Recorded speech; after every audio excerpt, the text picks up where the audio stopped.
ఇంతానికి మనకు కొద్దిగా ఇబ్బందికరంగా ఉన్నా సరే వాక్య సారాంశం చెప్తుంది అదే. హృదయంలో వాక్యం లేని వాళ్ళు ఏ డ్రెస్ వేసుకున్నా సరే, ఎక్కడ పుట్టి పెరిగినా, ఎవరు పిల్లలైనా ఎవరైనా కానీ హృదయంలో వాక్యం లేకపోతే వాళ్ళు మూర్ఖులు అని చెప్పి కొన్ని వందల సార్లు రాయబడింది దీంట్లో. ప్రతి వచనంలో నుంచి ఎన్ని వచనాలు దాటి వచ్చాం మనం, అన్నింటిలో అదే కదా ఉంది. హృదయంలో వాక్యం లేకపోతేనంట వాళ్ళు మూర్ఖులుగా ఉంటారు, వాళ్ళు వర్ధిల్లరు, వాళ్ళకి ఖచ్చితంగా ఎక్కడ పడతారంట, వాళ్ళు కీడులోనే పడతారు. వాళ్ళు మూర్ఖపు మాటలే మాట్లాడతారు. వాళ్ళు సమాధానం వాళ్ళ హృదయంలో ఉంటే సమాధానకరమైన మాటలు మాట్లాడతారు. మూర్ఖత్వం వాళ్ళ హృదయంలో ఉంటే వాళ్ళు మూర్ఖపు మాటలు మాట్లాడి ఏం తెచ్చుకుంటారంట, కీడునే తెచ్చుకుంటారంట.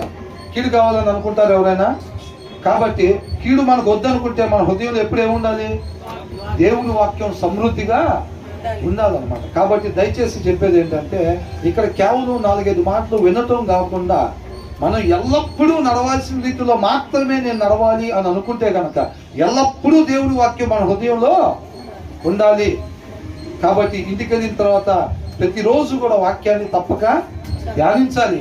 పిల్లలకు ఒక మంచి మాదిరికరంగా, ఒక భర్తకి భార్య మాదిరికరంగా ఉండాలి, భార్యకి భర్త మాదిరికరంగా ఒకరితో ఒకరు పురుకొలుపుకుంటా, ఆత్మీయతలో పురుకొలుపుకుంటా వాళ్ళిద్దరు కూడా అనేక మందికి మంచి మాదిరికరంగా ఉండాలి. వాళ్ళ పిల్లలకు కూడా మంచి మాదిరిని కనపడతారు. వీళ్ళు చదవకుండా వాళ్ళని బైబుల్ చదువు చదువు చదువు చదువు, ప్రార్థన చేసుకో, మోకాలు చేసి వ్యక్తిగత ప్రార్థన చేసుకో అని పిల్లలకు చెప్పటం కాదు. నువ్వు చెప్పి చెయ్యట్లేదని అంటే అది చెప్పటం వరకు అనుకుంటా. అయితే నేను కూడా రేపు మా పిల్లలకి చెబుతా, నేను చేయకుండా. ఎందుకంటే మా డాడీ అలాగే కొనసాగుతున్నాడు, మా మమ్మీ అలాగే కొనసాగుతున్నారు, విశ్వాసులని చెప్పుకుంటా సొసైటీలో తిరుగుతున్నారు, వాళ్ళు వాక్యం చదవట్లేదు, నన్ను వాక్యం చదవమని చెప్తున్నారు.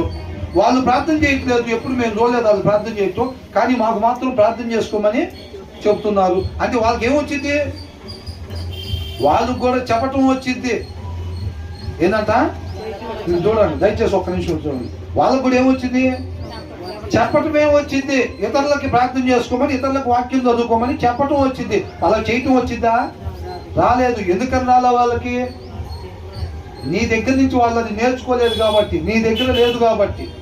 తల్లిదండ్రులు వాక్యాన్ని చదవటం, గంటల తరబడి వాక్యాన్ని చదవటం పిల్లలు వాళ్ళ కళ్ళతో చూడాలి. అర్థమవుతుందండి. వాళ్ళు మోకాలు వేసి ప్రార్థన చేయటం పిల్లలు వాళ్ళ కళ్ళతో చూడాలి. చూడకుండా సమూయేలులాగా నా కుమారుడు, దావీదులాగా నా కుమారుడు అని చెప్పి ఊరకనే ఆశపడితే సోమరి ఆశలాగానే మిగిలిపోతాయి. నువ్వు అనుకుంటావు దావీదులాగాని, వాడు చూస్తే దరిద్రులాగా తయారైపోయి ఉంటాడు. అర్థమవుతుందా, గుడ్డి ప్రేమ.